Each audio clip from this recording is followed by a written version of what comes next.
Okay, so what if I told you that manifestation isn't really about wishing for things to happen? What if it's more about aligning with them? Today, we're going to dive into a perspective that's actually less about magic and, believe it or not, more about physics. So yeah, let's get right into it. All right, let's just start with a super direct question. Think about it for a second.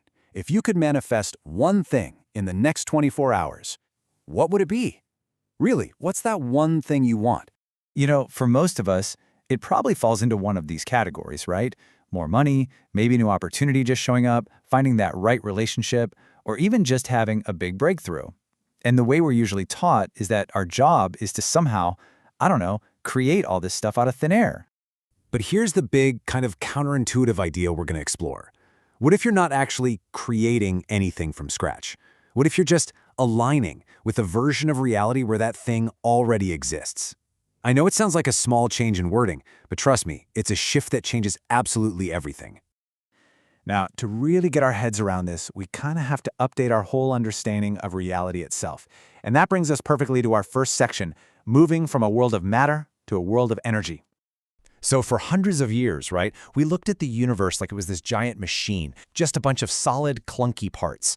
But then modern physics came along and, well, it turned everything upside down.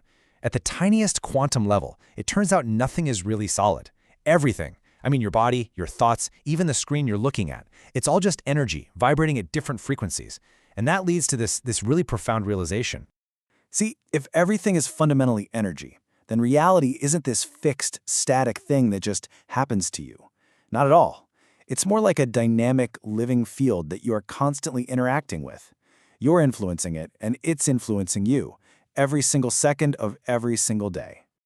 So that brings us to a really great way to think about this, a metaphor that makes it all make sense. Let's get into section 2, tuning your reality radio. Okay, I want you to imagine reality as this giant radio spectrum. Every possible station you could ever want is already out there, broadcasting all at the same time.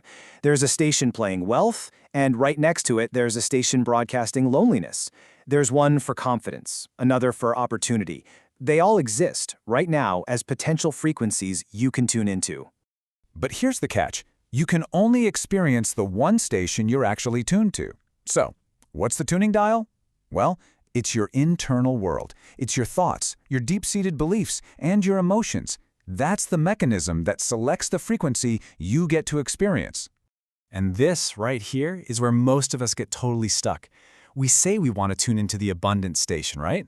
But our own internal broadcast, our inner DJ, is playing a totally different song. It's playing thoughts like, money is so hard to make, or the economy's terrible. So we end up broadcasting the absence of what we want, not its presence. It's a total mismatch.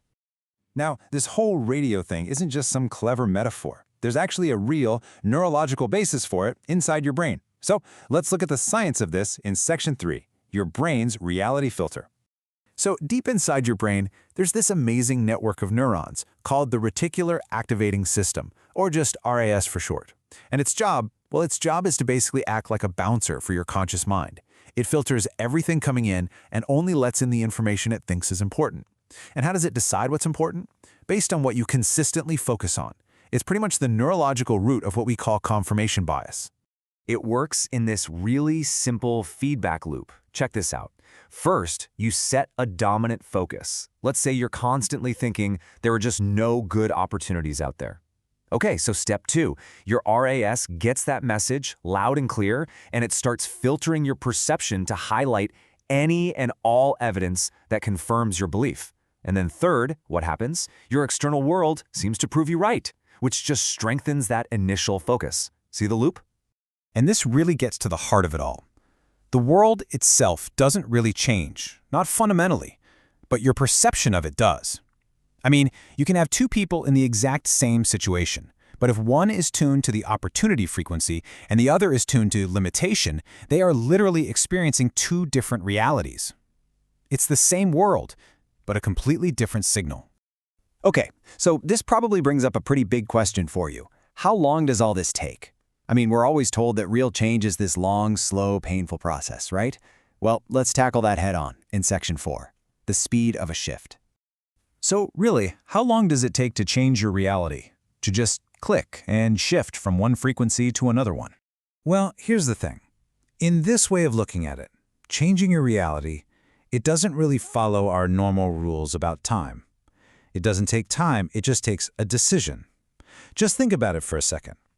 When you change the station on a radio, you don't sit there and wait for the new song to slowly fade in, do you?